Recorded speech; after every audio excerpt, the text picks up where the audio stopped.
This is an art attack. This is an art attack. This is art attack.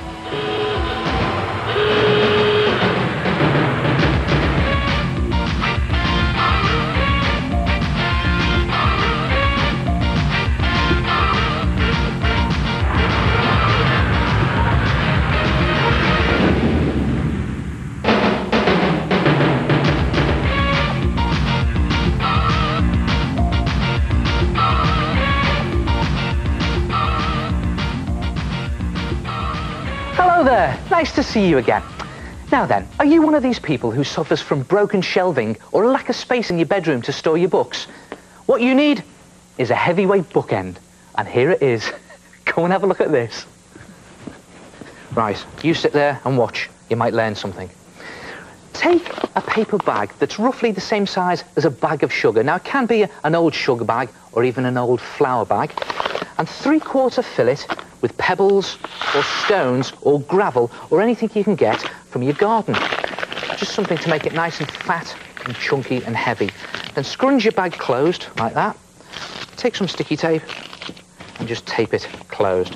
Then take an old piece of newspaper and scrunch that up and just scrunch it roughly into an L shape. Now this is always good stuff to model with because you can bend it into different shapes. There you are. There's an L shape. I'm just going to tape it into place like that and then tape it onto the bottom of my bag like that. And then do another leg the same way. Tape that onto the bottom of your bag there like that. Just put the two of them together. It doesn't have to be neat at this point. Just keep modeling it as you're going. And here's a tip. If you can make your legs as chunky as possible and sticking out to the front, then your heavyweight bookend will take the weight of your books a little later on. And then build the rest of the body up, just putting on some paper arms in exactly the same way as you put the legs on. And again, I'll keep saying it, it doesn't have to be perfect at this stage. And then just up a scrunched up ball of paper for the head, right on the top with a bit of tape. And when you've got it to that stage, take some lengths of one of my favourite materials, this loo roll or tissue paper, and you can just wrap it round the body of your heavyweight bookend like that. Looks like a little cloak at this point, doesn't it? And then mix some PVA glue, equal parts with water, just the old PVA school glue in the white squidgy bottles, and literally slop it on to your body like that. And you see what starts to happen there? The glue starts to soak into your tissue paper and starts to just bind it to your newspaper. And just cover the whole of your heavyweight body. And it's a good idea to do 2 layers of this. I won't do it all, just do that bit to show you. Then leave it to one side to dry, probably overnight. And when it's dry, it'll look something like that. Look at that. Now it looks a bit like an Egyptian mummy at this stage, doesn't it? But you notice the PVA glue has gone rock solid and it's made the tissue paper glue to the newspaper and it's all gone rigid there. And I've even put this little dollop of tissue paper on for a nose. And then take some acrylic paint or even poster paint and paint on the detail of your person. Now it could be anyone you like. I did me, and you can do yourself or your favourite pop star or sports personality. But just take some time to paint on your detail. And again, I'm just going to do it quickly here to show you. Just slopping on the colour. There's the red for my sweatshirt. And if you take some time, you should get quite a good result out of it. Well, when I finished mine, it looked something like this. And there he is, a heavyweight bookend. And you can see here, I've put on all the detail, even his sweatshirt. And I haven't gone for a likeness on the face, I've gone for more of a cartoon face. But it's a good effect, isn't it? And when I finished the painting, I waited for it to dry, and then I coated it in PVA glue. And when that goes dry, it goes hard and shiny, and it gives it this great finish. And then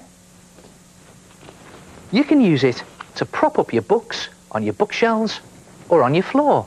And if you've got lots of books, why not do 2 of them, one for the other end? And you can even add in extra bits of detail using scrap card or paper just before you put on the loo roll, like that footballer's ball. And what about some wool for the hair?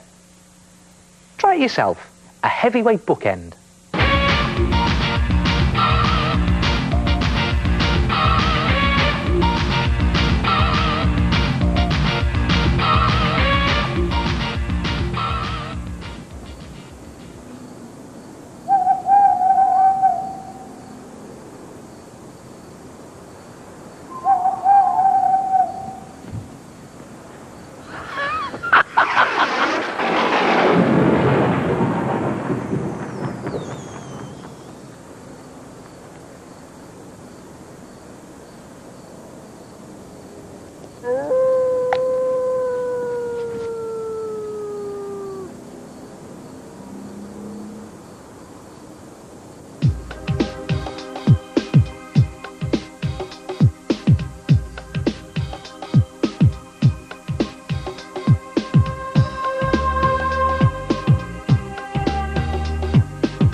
Things like that do not scare me in the least. Do you want to see my garlic powder picture? Ah! Mummy! Just take a very quick look at this cartoon that I've drawn. Now, what do you think's missing from the picture? I'll give you a clue. It's something that follows you around all day. Got it? Shadows. But where'd you put the shadows in your picture? Well, here's a good tip. Look for the place that the light can't get to.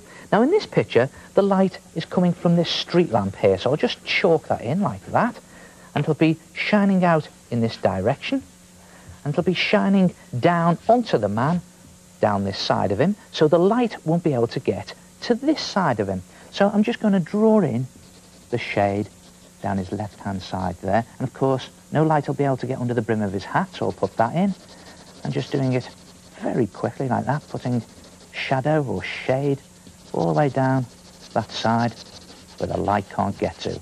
All the time looking for those little nooks and crannies. And put it on his legs as well, because the light won't be able to get under his coat. And don't forget, he'll be casting a shadow out across the pavement because the light can't get to it because he's standing in the way. And also up the wall like that. And there it is. Now, one place the light will be coming from in a lot of your pictures is the sun. When you've drawn your picture, you have to decide where the sun is in your picture. And let's just put it peeping over the horizon there. In fact, it's going down at the end of the day. And then just look for the places that the light can't get to. So on the coach, it'll be in shade at the back there like that, maybe one of the wheels underneath. And on the horse's bottoms, like that, and they'll be getting a nice suntan up front. And don't forget, the coach will be casting out a shadow along the ground. And on the cowboy himself, well, that side will be in light, and this side will be in shade. So he's got all his front with the light nicely shining on the front of it, and all his backside, so to speak, in shadow, like that, all the way down, just scribbling it in. Great effect. And don't forget, on his gun there, and down that arm. And don't forget, he will also be casting a shadow with the light shining between his legs, and out the shadow goes in that direction. And what about the cactus? Yep, you've got it. It's down this side of the cactus like that, with a shadow out in that direction. Try it yourself. Put some shadows into your pictures and look for the places that the light can't get to. At last I know how to draw shadows properly. You draw the places where the light can't get to. Oh! Hey, where's my pencil?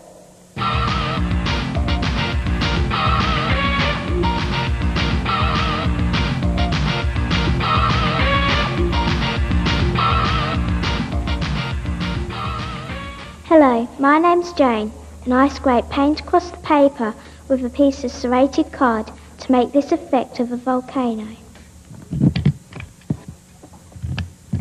My name is Nuala, and I have done a picture of the bridge using cardboard tools and paint. Hello, my name's Gemma, and this is a painting of a forest. I did my tree effect by twisting my card from side to side. Ah, great pictures. And what a good idea, using cardboard as a tool to paint with. Now, this technique reminds me of the technique of the old masters many years ago, the way they used to paint with palette knives. And they used to just smear their paint literally thickly across their paper using a knife. Now, they would probably have used oil paint. I'm just using ordinary poster paint and acrylic paint that I've just squeezed straight from the bottle.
Try it yourself.